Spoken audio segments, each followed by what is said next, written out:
I saw Adam created, not in paradise, but in the region in which Jerusalem was subsequently situated. I saw him come forth glittering and white from a mound of yellow earth, as if out of a mold.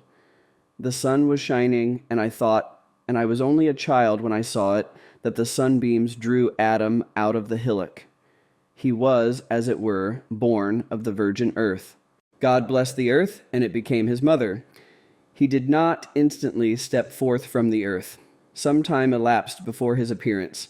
He lay in the hillock on his left side, his arm thrown over his head, a light vapor covering him as with a veil.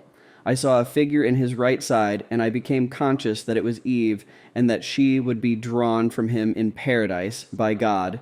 God called him. The hillock opened, and Adam stepped gently forth. There were no trees around, only little flowers.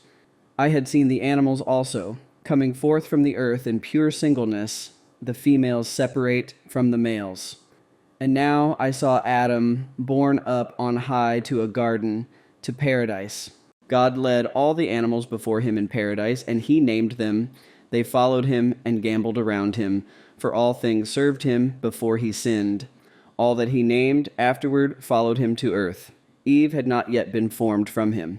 I saw Adam in paradise among the plants and flowers, and not far from the fountain that played in its center. He was awaking, as if from sleep. Although his person was more like to flesh than to spirit, yet he was dazzlingly white. He wondered at nothing, nor was he astonished at his own existence. He went around among the trees and the animals, as if he were used to them all, like a man inspecting his fields. Near the tree by the water arose a hill. On it I saw Adam reclining on his left side, his left hand under his cheek. God sent a deep sleep on him, and he was wrapped in vision. Then from his right side, from the same place in which the side of Jesus was opened by the lance, God drew Eve. I saw her small and delicate, but she quickly increased in size until full grown. She was exquisitely beautiful. Were it not for the fall, all would be born in the same way, in tranquil slumber.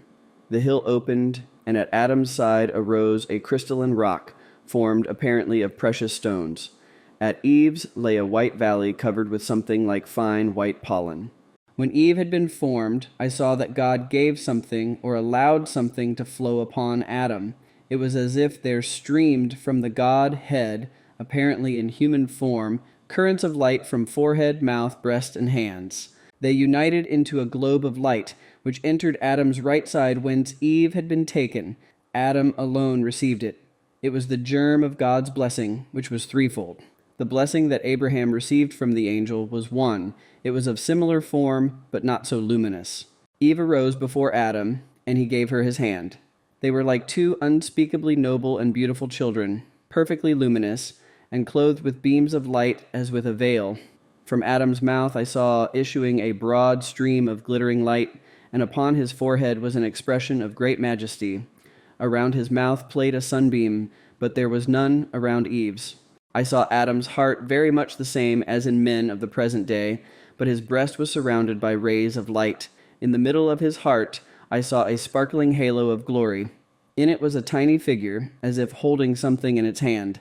I think it symbolized the third person of the Godhead. From the hands and feet of Adam and Eve shot rays of light. Their hair fell in 5 glittering tresses, 2 from the temples, 2 behind the ears, and 1 from the back of the head. I have always thought that by the wounds of Jesus there were opened anew in the human body portals closed by Adam's sin. I have been given to understand that Longinus opened in Jesus' side the gate of regeneration to eternal life. Therefore no one entered heaven while that gate was closed.